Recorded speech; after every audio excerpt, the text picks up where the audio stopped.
My name is Candace Carnahan.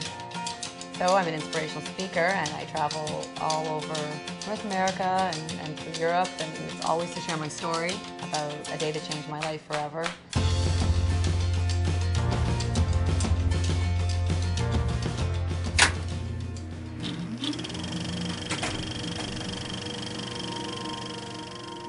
So I was injured on the 11th of August in 1999. It was my third year at the paper mill.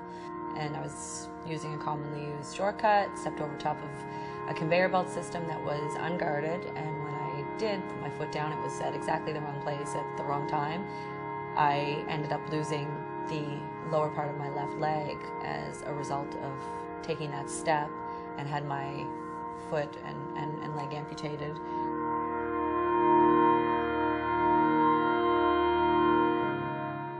The recovery didn't take as long as one would think. It was a few weeks in the hospital. I knew that having this kind of second chance at life, I would want to travel and kind of go out there and really make the most of it. Sometimes I even find it hard to think about it as a bad thing, because everything in my life has really been so amazing in the grand scheme of things since then.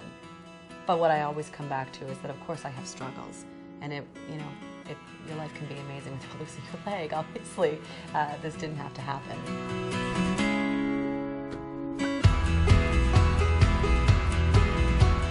I think that the past 12 years of traveling around the world and sharing this experience has allowed me the opportunity to take more of an inspirational tone and really tie in just life lessons, having the courage to care, speaking up, putting things into perspective, and things like that that I really enjoy talking about now, in addition to what actually happened on that day that changed my life forever.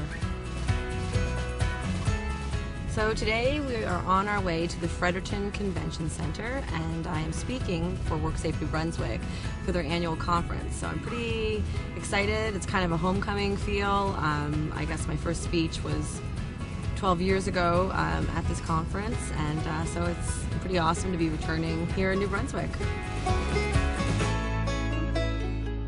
It still happens to me all the time. I run into people and they'll say, I remember where I was that day. Everyone's got their memory of that day, and that's the thing.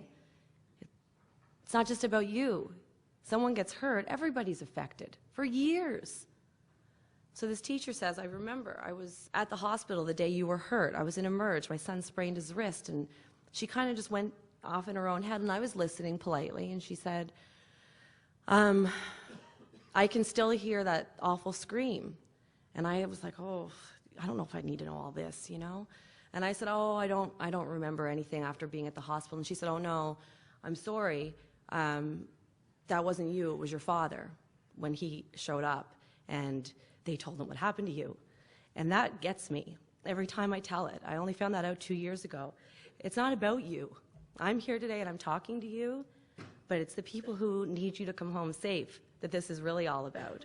So when you go out there and you take a risk, it's not your risk to take.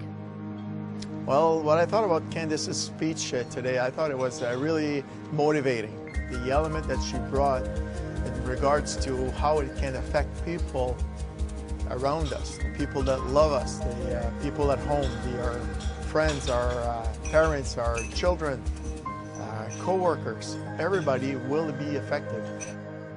If you've been doing something risky, if you've been doing something in an unsafe manner and getting away with it time and time again until today, consider yourself lucky and change your ways today. Do that one thing safer, because eventually you'll get caught. I think that Candace's performance today was inspirational.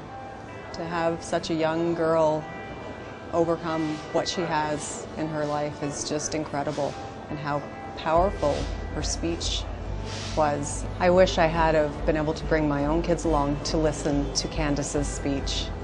You never want to be left asking yourself the question, what more could I have done? And know that there's an answer. but that you just didn't bother to make it your business to do anything about it. Please, again, never underestimate the power that you have to do one thing or say one thing, each and every one of you in this room, today or tomorrow, for someone that could change a life or save one. I guess I hope that I'm not even anywhere close to the end game, and this is really just the beginning. I think that I'm finally at a place now where, of course, my story is always going to be important, but I'm able to take up the stage with positive messages and positive energy, and to really be allowed to share my story without it having to be doom and gloom. For me, this isn't, I guess that's what it really boils down to. It's not work. It's a passion. It's a lifestyle for me, and a cause that I have no intention of letting up on.